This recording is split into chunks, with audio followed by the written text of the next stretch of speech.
భారత రాజ్యాంగ నిర్మాతగా డాక్టర్ బిఆర్ అంబేద్కర్ దేశానికి అందించిన సేవలు మరువలేనివని విశాఖ జిల్లా కలెక్టర్ ఎంఎన్ హరేంద్ర ప్రసాద్ గుర్తు చేసుకున్నారు. అంబేద్కర్ జయంతి సందర్భంగా విశాఖ జైలు రోడ్డులోని ఆయన విగ్రహానికి పూలమాలలు వేసి నివాళులర్పించారు. ఆయనతో పాటు విఎంఆర్డీఏ కమిషనర్ విశ్వనాథ్ కూడా హాజరయ్యారు. ఈ సందర్భంగా జిల్లా కలెక్టర్ మాట్లాడుతూ రాజ్యాంగ స్ఫూర్తితో ప్రభుత్వం ఎన్నో అభివృద్ధి సంక్షేమ కార్యక్రమాలను అమలు చేస్తున్నట్లు తెలిపారు.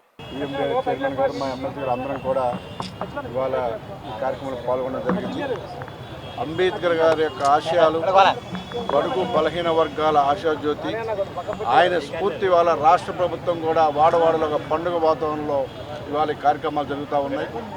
బడుగు బలహీన వర్గాల ధ్యేయంగా రాజ్యాంగ నిర్మాతగా మా లాంటి వాళ్ళకి ఎంతో ఆదర్శంగా ఇవాళ ఆయన ఇచ్చినటువంటి రాజ్యాంగంలో పొందుపరిచినటువంటి కొన్ని కారణాల వల్ల మాలాంటి వాళ్ళు ఇలాంటి పొజిషన్ కూడా రావడం జరిగింది. కాబట్టి ఆయన యొక్క ఆశయాల కోసం ఇవాళ సీఎం గారు కానీ డిప్యూటీ సీఎం కానీ ప్రతి ఒక్కరు కూడా ఆయన ఆశయాల కోసం పనిచేస్తూ ఉన్నారు. ఆ రోజే ఒక ప్రపంచ మేధావిగా ఆయన తీసుకున్న నిర్ణయాల వల్ల ఇవాళ భారత రాజ్యాంగం ప్రపంచంలోనే నెంబర్ 1గా ఇవాళ అద్భుతంగా ఇవాళ మన అభివృద్ధి చెందుతూ ఉన్నామంటే ఆయనే కారణం. కాబట్టి ఆయనకి ఘనంగా నివాళులు అర్పించి ఆయన ఆశయాల కోసం ఇక్కడున్న ప్రతి ఒక్కరం కూడా కృషి చేస్తాం. ఇవాళ రాష్ట్ర ప్రభుత్వం కూడా ఇవాళ సంక్షేమ పథకాలు కానీ ఒక పక్క అభివృద్ధి కానీ అన్నీ కూడా సమపాల్లో తీసుకెళ్తూ ఆయన ఏదైతే ఆదేశించారో వాటి ఆ పరిధిలోనే ఇవాళ ఈ కార్యక్రమాలు జరుగుతూ ఉన్నాయి. కాబట్టి రానున్న రోజులు ఇంకా ఆయన ఆచరణ కోసం మా వంతు మేము కూడా కృషి చేస్తాం. ఈరోజు బాబాసాహెబ్ డాక్టర్ బిఆర్ అంబేద్కర్ వారి యొక్క జయంతి సందర్భంగా విశాఖపట్నం ప్రజల ప్రతి ఒక్కరికి శుభాకాంక్షలు తెలియజేస్తున్నాను.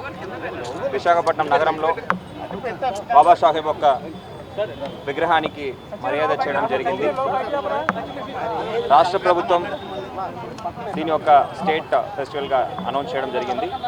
దీని మేరకు ప్రతి జిల్లాల్లో కూడా ఇలాంటి వేదికలు జరుపుకుంటున్నాము. మన జిల్లాలో ప్రత్యేకంగా సోషల్ వెల్ఫేర్ హాస్టల్స్లో ఈ పండగ వాతావరణంలో జరగాలనే ఉద్దేశం మేరకు భీమిలీలో కూడా మనము ఈ కార్యక్రమం ఏర్పాటు చేసాము. రాష్ట్ర ప్రభుత్వం గౌరవ ముఖ్యమంత్రి వారి ఆదేశాల మేరకు, డిప్యూటీ సీఎం గారి యొక్క ఆదేశాల మేరకు ఎన్నో సంక్షేమ అభివృద్ధి కార్యక్రమాలు చేపడుతున్నారు. గౌరవ డాక్టర్ బిఆర్ అంబేద్కర్ వారి ఒక కళాన్ని నెరవేర్చడానికి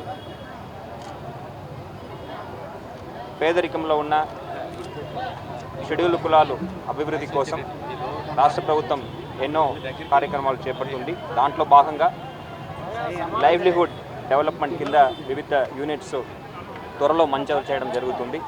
అంతేకాకుండా పిల్లలకి ఎంటీఎఫ్, ఆర్టీఎఫ్ కూడా 2024-25లో ఆర్టీఎఫ్ కింద దాదాపు 4.8 కోట్లు, ఎంటీఎఫ్ కింద దాదాపు 70 లక్షలు విడుదల చేయడం జరిగింది. ఇంతే కాకుండా ఎస్సీ కులానికి చెందిన పిల్లలకి డిఎస్సి కోచింగ్ కూడా మనము ఇప్పిస్తున్నాము. 250 దాకా మన జిల్లాలో ఇది చేపడుతున్నాము. ఎన్నో మంచి కార్యక్రమాలు చేపట్టి ఈ షెడ్యూల్ కులాల అభివృద్ధి కోసం తప్పనిసరిగా ఆయన ఒక కళని నెరవేర్చడానికి జిల్లా యంత్రాంగం అదేవిధంగా రాష్ట్ర ప్రభుత్వం సిద్ధంగా ఉంది. పూర్తి స్థాయిలో చేస్తామని కూడా ఈ సందర్భంగా తెలియజేస్తూ సెలవు తీసుకుంటాం.